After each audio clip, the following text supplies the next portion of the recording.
김지찬 교수가 말한 것처럼 이 엔샬롬 교향곡의 맨 마지막, 그러니까 이탈리아어로 꼬리에 해당되는 이 코다, 노래가 다시 반복되어 돌아가는 것을 코다라고 하는데, 반복적 종결의 의미로서 두 개의 다른 에피소드가 17장 18장에 그리고 19장에서 21장까지의 두 개의 사건이 사사기 전체의 중심 주제를 가르치고 있습니다. 그것은 또한 레퀴엠, 죽음을 위한 노래 장송곡처럼 레윈의 첩의 죽음을 위한 노래가 바로 이 시대가 얼마나 암울하고 어두웠는가를 보여주는 그런 노래로 마지막을 장식을 하면서, 그러면서 우리가 읽은 이 21장 25절, 어떻게 보면 이 말씀이 사사기서의 해석을 위한 중심 주제 구절이라고 할 수 있습니다. 그때에 이스라엘의 왕이 없으므로 사람이 각기 자기의 소견에 옳은 대로 행하였더라. 이것은 두 사건, 17장부터 이어지는 두 사건과 다 연결이 되는데, 17장 6절 말씀에 보시면 그때에는 이스라엘의 왕이 없었으므로 사람마다 자기 소견에 옳은 대로 행하였더라 라는 말씀이 나오고, 18장 1절에 그때에 이스라엘의 왕이 없었고, 그리고 19장 1절에도 이스라엘의 왕이 없을 그때에 라고 하면서, 그때에 이스라엘의 왕이 없으므로 사람마다 자기 소견에 옳은 대로 행했다라는 것이 바로 사사기 시대에 드리워진 어두움이었고, 이제 곧 이 사무엘서를 통해서 나타날 이 왕정 시대에 대한 그런 이 복선으로도 이해를 할 수가 있을 겁니다. 아무튼 지금까지 우리는 영웅적인 사사의 이야기, 그리고 사사기서의 소위 패턴이라고 하는 그들이 타락함으로 말미암아 하나님의 심판이 임하고, 그 심판 중에 고통스럽게 부르짖어 기도하였더니 주께서 사사를 택하셔서 그 백성을 구원하셨다라는 이 사사기의 하나의 사이클과도 같은 패턴이 지금까지 쭉 있어 왔는데, 그 모든 것들이 사라지고 종교적, 사회적, 그리고 개인적, 공동체적으로 세상이 얼마나 어두워졌는가를 보여주는 두 사건이 기록되어 있는 겁니다. 간략하게나마 이 두 사건을 함께 생각을 하는 가운데에 이것이 또한 그들만의 이야기가 아니라 오늘 우리의 이야기라는 사실에 초점을 맞추면서 함께 회개하며 기도하는 시간을 가지면 좋겠습니다. 첫 번째 17장 18장에 걸쳐서 나오는 이야기는 미가라는 사람과 또 그의 개인 제사장, 그리고 단지파, 이것이 17장 18장의 이야기입니다. 미가라는 사람이 있었고, 그 미가는 자기 어머니의 것을 훔쳤습니다. 집안에서 부모의 것을 훔치는 자식, 벌써 분위기가 심상치 않습니다. 그리고 모친은 그 훔친 자를 저주하고, 또 만약에 돌아오게 되면 그것으로 인하여 복을 받게 될 것이라는, 그 가정의 중심에는 복 받는 것이 가장 중요한 이슈가 되고, 그래서 미가는 자기가 어머니에게서 훔친 것을 돌려주었더니 그 어머니가 설상가상으로 그 돌려받은 것으로 신상을 부어 만듭니다. 그러면서 내 아들을 위하여 신상을 부어 만들리라. 그러니까 하나님 앞에 영광을 돌리는 것이 아니라 자기 아들을 위하여 신상을 부어 만들고, 신당과 신상, 그리고 에봇과 드라빔을 만들고, 심지어 자기 아들 중에서 제사장을 세우고, 그러니까 자기 안에 다 있는 겁니다.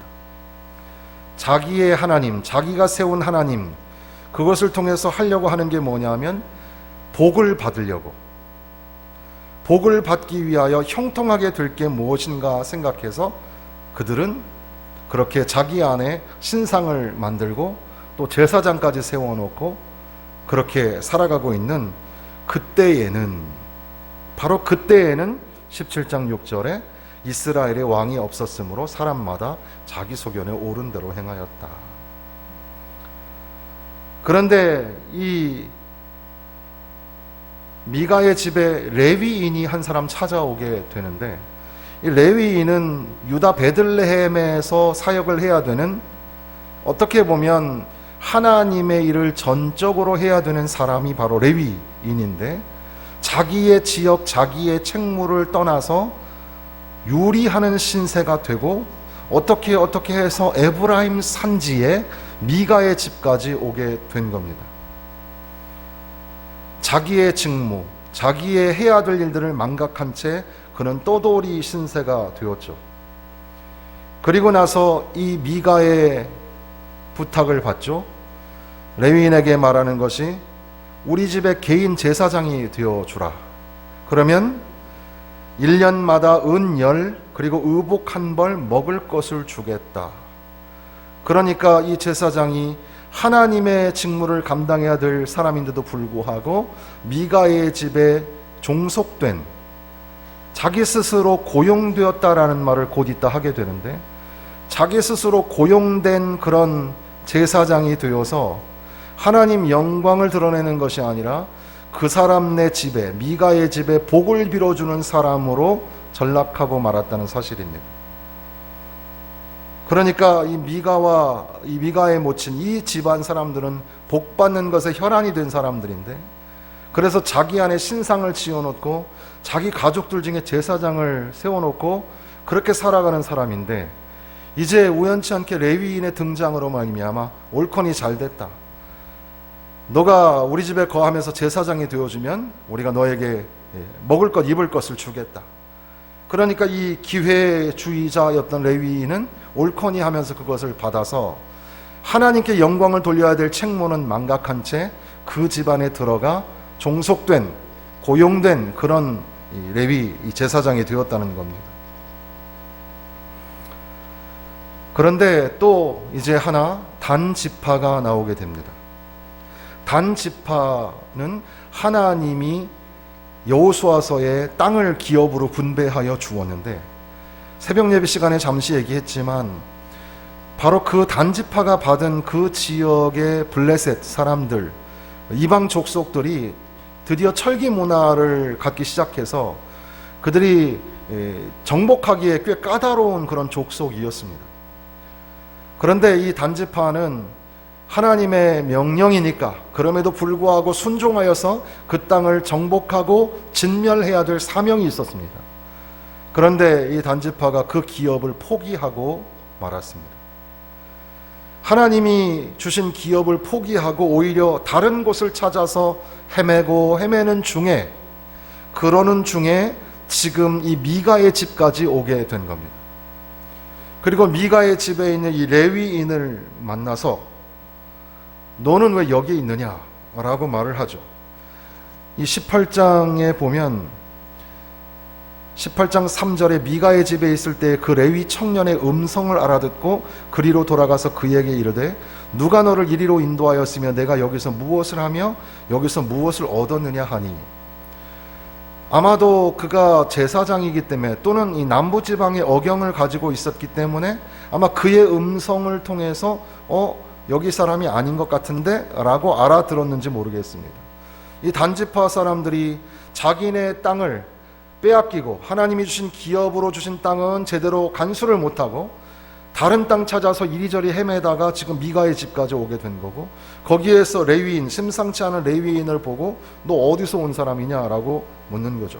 그때의 18장 4절에 그가 그들에게 이르되 미가가 이러이러하게 나를 대접하고 나를 고용하여 나를 자기의 제사장으로 삼았느니라 하니라. 제사장은 하나님의 직분을 맡은 성스러운 직분자인데, 그런데 스스로 자기가 사람에게 고용된 사람이라고 얘기하는 그런 시대상입니다. 오늘날의 종교 지도자들이나 이런 교육자들이나 이런 사람들이 교회나 어떤 개인에게 종속되거나 고용되어 있는 게 아니에요. 그걸 자꾸 잘못 알고 계시는 거죠. 하나님의 거룩한 직무를 감당하는 주의 종으로 우리는 여겨야 합니다. 그런데 그것은 그 사람들의 문제만이 아니라 본인들도 그런 생각들을 가지고 있는 거죠. 본인들도 어떻게든 자기가 살아가야 할 방도를 찾아야 되니까 하여튼 먹여주고 입혀주고 준다고 하니까 자기의 거룩한 하나님의 직무를 내팽겨치고 그렇게 개인의 제사장으로 들어가 버리는 그런 종교적인 타락이 오늘날에는 없을까 생각해 보는 거죠. 그런데 미가라는 사람이나 레위인 이 사람만의 문제가 아니라 이 단 지파 역시 문제가 심각한 것이, 이 레위인을 향하여서 뭐라고 말하냐면, 너가 한 개인의 제사장이 되는 것보다 우리 지파 전체의 제사장이 되는 게 어떻겠냐, 이런 식으로 그 레위인을 설득하고 꼬시려고 하는 거죠. 단지파는 하나님이 주신 기업은 포기한 채 다른 곳을 찾아서 헤매는 그런 사람들이 되다가, 거기서 또 이제 이 제사장을 만나니까 네가 우리 제사장이 되어라, 그래서 우리에게 복을 좀 갖다 주면 좋겠다. 그리고 이 단지파는 결국에 찾은 곳이 라이스라는 곳인데, 어떤 학자는 라이스가 외곽에 다른 외부의 사람들이 침입하지 못하는 그런 골짜기 안에 들어있는 동네였다. 그래서 이 우리가 영화의 동막골이라는 그런 영화 제목처럼 그 안에 순진하게 살아가고 있는 사람들, 그걸 점령하려고 드는 게 지금 단지파였다는 겁니다. 이들은 한 개인의 문제가 아니라, 미가나 레위인 개인의 문제가 아니라 이제는 공동체적으로 하나님이 주신 기업은 내팽겨치고 자기들이 좋아라 보이는 그 땅을 점령하려고 하는 가운데 있었던 겁니다. 그리고 자기들을 위한 제사장을 세우려고 들었고, 심지어는 미가라는 사람의 집에 금신상, 은신상이 있고 또 그들에게 재물과 가축이 있으니까 그거 우리 다 빼앗아 갑시다. 그래서 이 단지파 사람들이 그 미가의 집에 들어가서 윽박지르며 그들의 것들을, 재산을 다 취하여서 가는 거죠. 미가가 사람들을 불러다가 단지파를 쫓아가서 항의를 해보지만 도저히 상대가 안 되니까 결국에는 자기가 질 것 같으니까는 포기하고 돌아가게 되는 장면이 18장까지의 이야기입니다. 그러니까 미가라는 사람의 그 가정, 그리고 또한 거기에 들어온 제사장, 자기의 기회를 위해서 이 사람의 제사장이 됐다가 또 이 지파의 제사장이 됐다가 왔다 갔다 정신을 못 차리는 레위인, 그리고 하나님이 주신 기업을 사명처럼 여겨서 정복전쟁을 치루어서 이겨내고 진멸하고 그 땅을 차지해야 했었는데 그 하나님의 기업을 포기한 지파, 그리고 이제는 이 공동체적으로 연합적으로 도둑이 되어서 강도질을 서슴지 않는 그런 지파의 모습이 바로 오늘 우리의 모습과 흡사하지 않은가 생각하게 되는 겁니다. 방향을 잃어버린 사람들입니다. 미가는 복을 받기를 원하고, 제사장은 하나님을 섬기는 게 아니라 사람을 섬기고, 공동체 단지파는 갈 길을 잃고 하나님의 기업을 버린 채 남의 것을 훔치는 그런 사람들로 전락해 버린 거죠. 야곱은 죽음을 앞두고 단지파를 단을 축복하면서 단은 이스라엘의 한 지파같이 그 백성을 심판하리로다. 단은 길의 뱀이요 첩경의 독사리로다. 말급을 물어서 그 탄자로 뒤로 떨어지게 하리로다. 그런 예언을 하였는데, 단이란 이름이 심판하다라는 뜻인데, 이스라엘을 심판해야 될 이 지파가 지금 여호와의 땅에서 기업을 누리지 못하고 나그네가 되고, 오히려 이 라이스, 그 안에 사람들은 평안하게 살아가는 사람들이었는데 평안한 사람들을 박해하고 진멸하며, 그리고 우상을 강탈하여 타락한 성소를 세우기에 이르는 그런 이 단지파의 불의한 모습이 사사기서에 기록이 되어 있는 겁니다. 그리고 나서 이제 19장서부터 21장까지는 또 하나의 무시무시한 사건이 일어나게 됩니다. 레위 사람이 있었는데, 레위 사람 에브라임 산지 구석이라고 되어 있습니다. 에브라임 산지 구석에 살고 있는 레위 사람에게 첩이 있었다.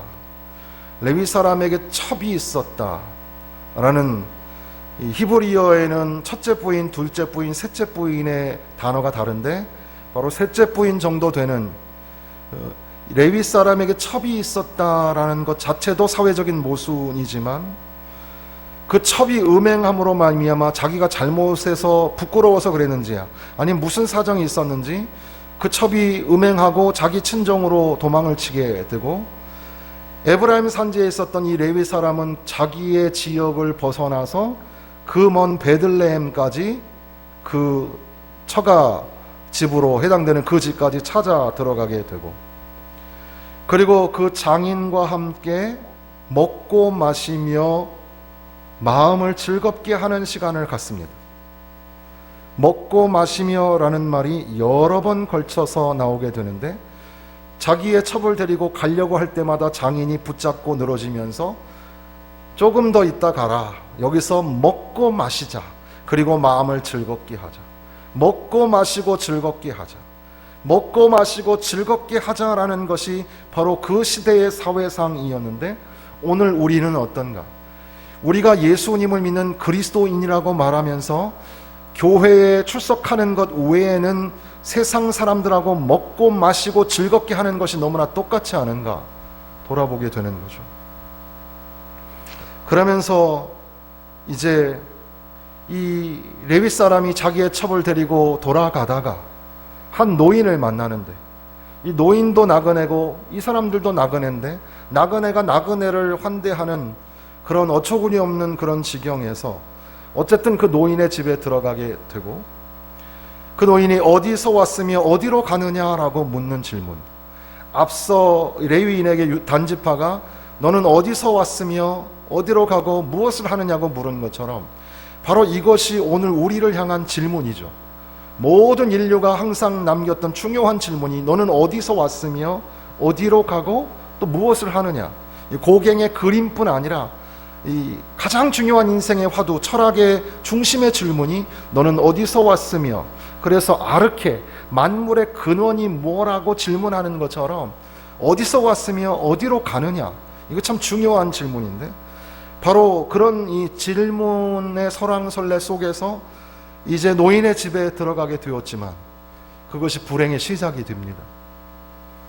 그날 밤에 22절에 성읍의 불량배들이 찾아와서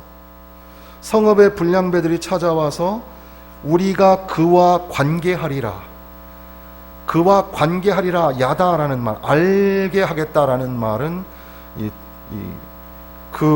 이 레위 사람은 내놓아라, 우리가 동성애를 하겠다, 그런 장면이죠.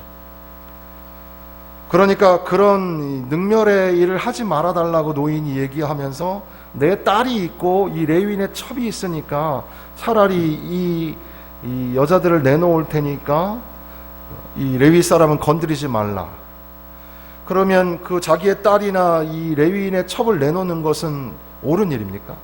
그렇지 않은 일인데, 말도 안 되는 일인데도 불구하고 그 사회가 얼마나 많이 잘못되었으면 그렇게 이 레위인은 건들지 말고 능멸의 일을 하지 말고 그저 이 내 딸하고 이 레위인의 첩을 가지고 당신들 마음대로 하라, 이렇게 내어놓는 그런 비참함이 여기에 나타나죠.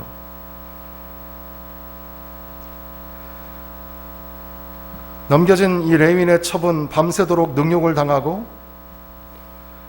이제 아침이 될 때쯤에 주인의 집 앞에 엎드러지게 됩니다. 그동안 레위인은 어디 있었을까? 레위인은 숨어버렸고, 심지어는 이 19장 28절에 보면 그에게 이르되 일어나라, 우리가 떠나자 하니, 이게 얼마나 무정함의 극치인가. 밤새도록 능욕을 당하고 이미 거반 죽어서 그 주인의 집 앞에 쓰러져 버린 여인, 근데 이 레위인은 밤새 숨어 있다가 나와서 한다는 말이 일어나자, 우리 떠나자, 이렇게 얘기하는 것이 얼마나 그 시대 사회상이 무정하게 돌아가고 있는가를 보여주는 거죠. 그리고 나서 이 시체를 이제 가지고 가서 그 나귀에 싣고 가지고 가서 자기 집에 이르러서는 자기 첩의 시체를 거두어 그 마디를 찍어서 12덩이로 나누고 그것을 이스라엘 사방에 두루 보내게 되죠. 그것을 보는 자가 다 어떻게 이런 일이 있을까라고 깜짝 놀랄 수 있을 만큼 무시무시한 그런 사건이 온 지파에 지금 전달되어지는 겁니다. 이렇게 이제 레위 사람은 자기의 첩이 죽은 사건을 이제 만인에게 공포하게 되고 이스라엘의 총회가 모이게 되는데, 이스라엘 총회가 미스바 앞에 나오는 사건이 20장에 나오게 되는 겁니다. 그런데 2절에 보면 칼을 빼는 보병은 40만 명이었더라. 온 이스라엘들이 총 집결하여서 지금 모여 있는 상태입니다.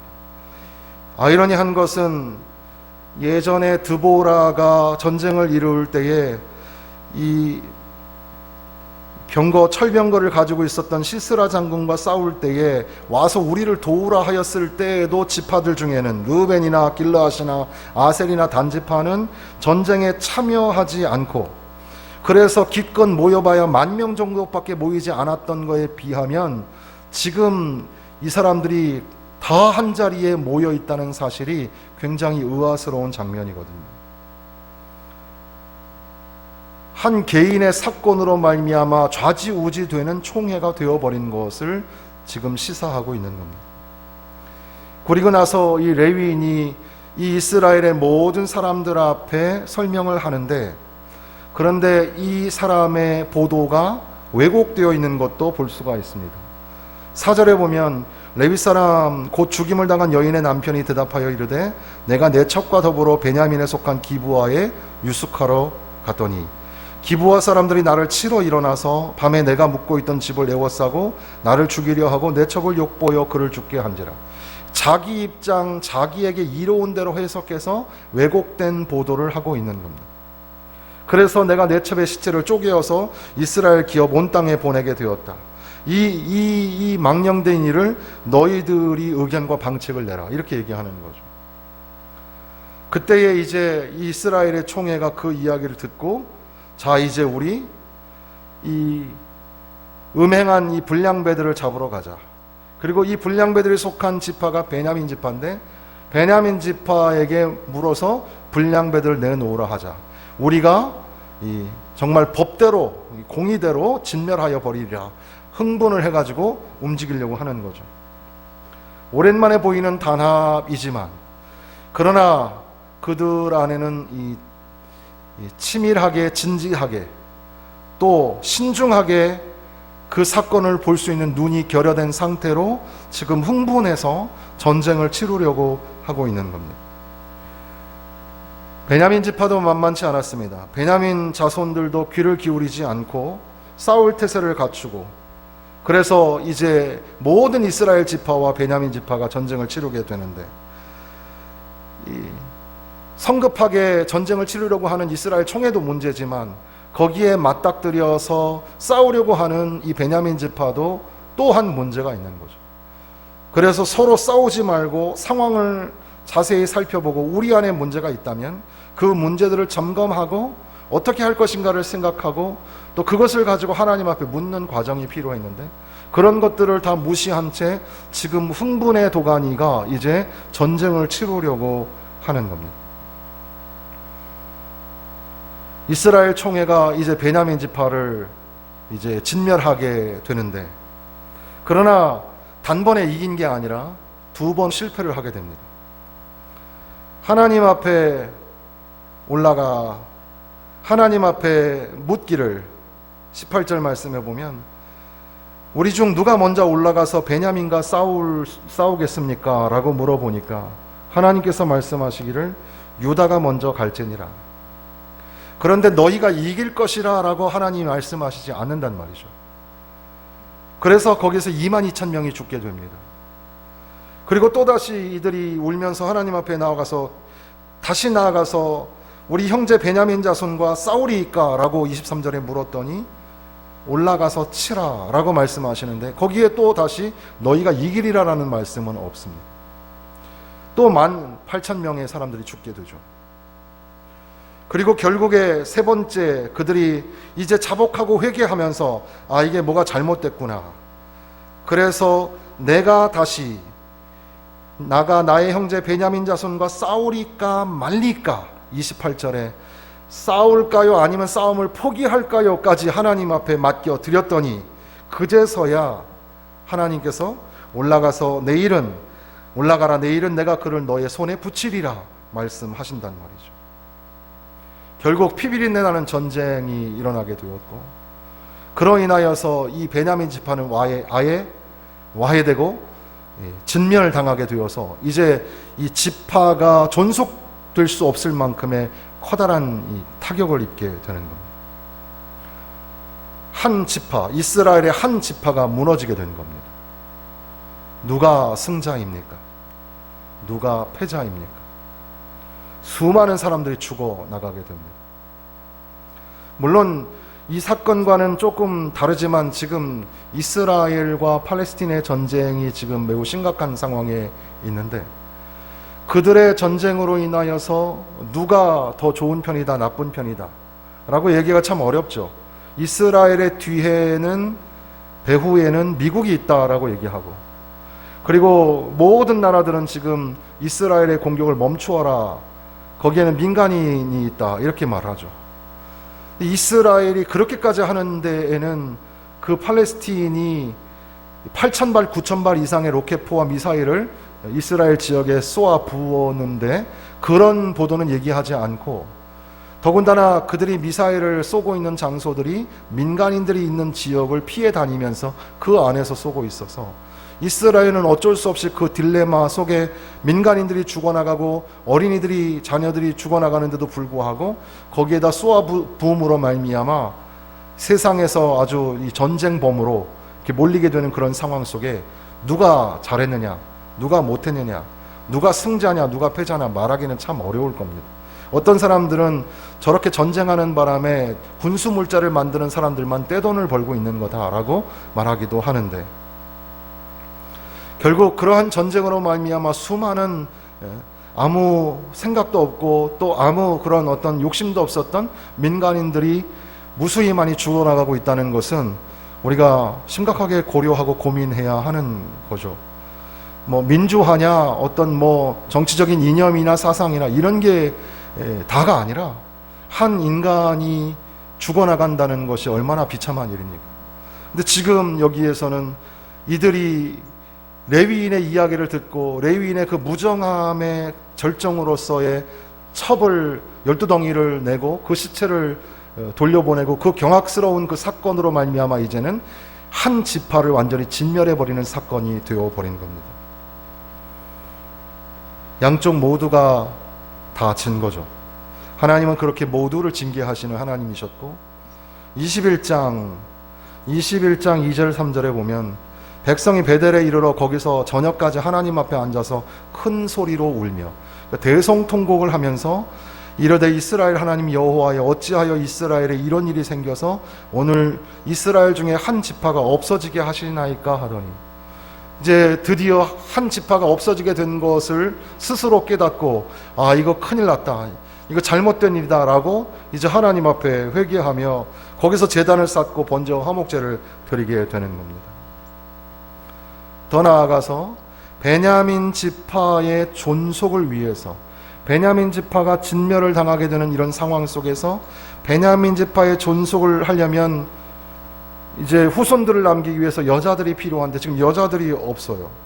그래서 야베스 길르앗 사람들을 진멸하고 거기에서 남자의 경험이 없는 처녀들만 남겨서 베냐민 지파에게 돌려주는, 소위 오늘식으로 말하면 씨바지처럼 그렇게 여인들을 전락시켜서 이 베냐민 지파에게 드리워주게 하고, 그걸로도 숫자가 모자라가지고 실로의 여호와의 명절의 축제 때가 되면 그때에 실로에서 춤을 추는 여인들이 있을 텐데, 베냐민 지파를 향하여 너희들은 포도원에 숨어 있다가 춤추러 나오는 여자들을 붙들어서 도망을 가라, 그리고 아내를 삼아도 우리가 묻지 않겠다. 소위 오늘날로 말하면 보쌈이죠. 시바지와 보쌈처럼 그렇게 여성의 인권이 유린을 당하면서까지도 한 지파를 존속시켜야 할 만큼의 지금 이 사회는 너무나 잘못된 길로 가고 있는 그런 형편인 겁니다. 그리고 그 사회적 총체적 비극의 끝에 21장 25절에 그때에 이스라엘의 왕이 없으므로 사람이 각기 자기 소견에 옳은 대로 행하였더라. 이런 시대가 정말 있을까? 혼란과 부패의 극치의 시대가 바로 이 시대가 아닐까. 법도 없고 질서도 없고 사람마다 자기 생각대로 자기 눈에 좋은 대로 행동하는 그런 시대. 이스라엘이 도대체 하나님의 백성은 맞는가 싶을 정도로 그런 참담한 불충성 불순종의 백성이 바로 이 시대의 이스라엘 사람들이 아닌가. 그런데 이것은 단순히 과거의 역사적인 기록이 아니라 오늘 우리 시대를 향하신 경고의 메시지가 아닐까 생각해 보아야 합니다. 그때의 왕이 없으므로 자기 소견에 옳은 대로 행하였다. 물론 이것은 이제 앞으로 왕정시대가 올 것을, 다윗 왕이 올 것을 예고하는 것 같은 그런 복선의 사건이고 이야기이지만, 그러나 진정한 왕은 여호와 하나님이시고, 그리고 이 땅의 왕도 하나님 앞에 충성된 왕이 되어서 하나님께 묻고 하나님이 원하시는 대로 통치하는 왕이 되어야 하는데, 그런데 그 땅에 왕이 없으므로 그들이 자기 멋대로 자기 소견에 옳은 대로 행하였다. 오늘 우리에게는 진정한 왕이 있습니까? 오늘 우리에게 과연 하나님이 진정한 왕이시고 그분이 나를 다스리고 통치하고 우리 가정과 우리의 사회를 다스리고 계십니까? 우리는 이 사람들처럼 무정하지 않습니까? 우리는 냉혹하고 지금 잘못된 길로 가고 있는 거 아닙니까? 그저 복받기만 좋아하고 있는 미가의 집과 우리와 별개의 사이입니까? 자기의 첩을 갈기갈리 찢어서 그 시체를 이스라엘에게 나눠주고, 그리고 자초지정 그 세세한 내막을 살피지 못한 상태에서 이스라엘 전체 총회가 한 지파를 진멸하게 되는 불행한 사건의 결말이 바로 오늘 우리에게 일어나고 있는 불행이 아닙니까? 서로 죽여라 죽여라 하는 시대에 살고 있는 건 아닌지.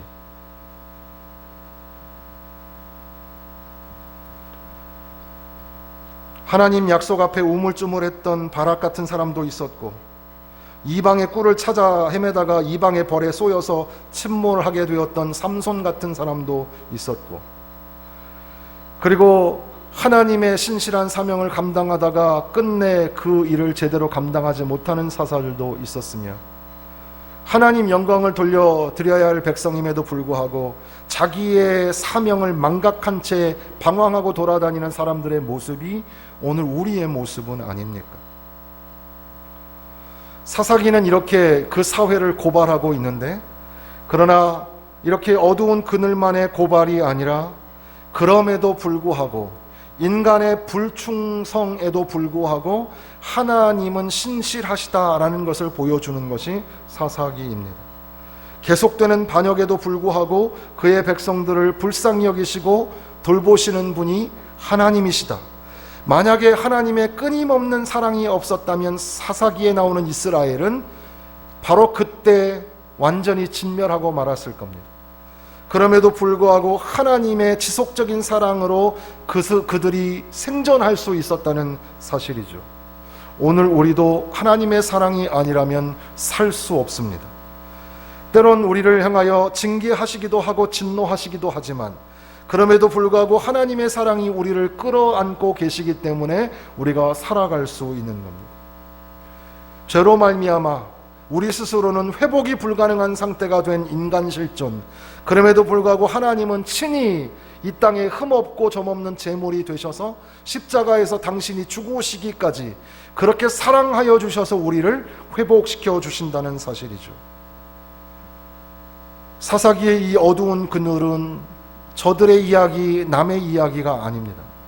바로 이것은 오늘 나의 이야기이고 오늘 우리의 이야기이고, 저들의 무정함을 손가락질하기 전에 오늘 우리 안에 있는 냉혹함을 돌아보아야 할 것입니다. 그럼에도 불구하고 하나님의 말씀이 소망인 것은 인간의 그 불성실함과 불충성스러움에도 불구하고 하나님은 여전히 성실하시고 하나님은 신실하셔서 그 이스라엘을 보존하기로 약속하셨고 그 말씀을 지켜나가고 계신다는 거죠. 오늘 우리가 사는 세상 속에 여전히 우리들도 이와 같은 유혹, 그리고 이 시대의 사회상에 이끌려서 살아가고 있는지 모릅니다. 그럼에도 불구하고 볼지어다 내가 세상 끝날까지 너희와 항상 함께 있겠다고 약속하신 주님, 주님이 우리와 함께 계시고 그분이 우리와 영원히 하나님 나라에까지 동행하여 주실 줄을 믿기에 다시 한번 하나님의 사랑에 힘입어서 또 하루를 믿음으로 살아가야 하는 거죠. 내 안에 잘못된 죄악상, 우리 가족 안에 있는, 그리고 우리 교회와 우리 공동체 안에 있는 잘못들을 돌아보고 하나님 앞에 눈물로써 회개하며 불쌍히 여겨달라고 기도해야 할 것입니다. 또한 저들의 그런 오만방자한 모습에도 불구하고 하나님의 신실하심은 그들을 사랑하여 그들을 보존하여 주셨던 것처럼 오늘 우리도 십자가의 사랑, 그 은혜 다시 한번 깊이 묵상하는 가운데에 주께서 우리를 구원하여 주시고 살려주시고 생명을 허락하여 주시고 영생을 소망하게 하신 것을 잊지 말고 예수 그리스도를 바라보며 다시 한번 거룩한 믿음의 행보를 걷기로 결심하는 저와 여러분이 되시기를 주님의 이름으로 축원합니다.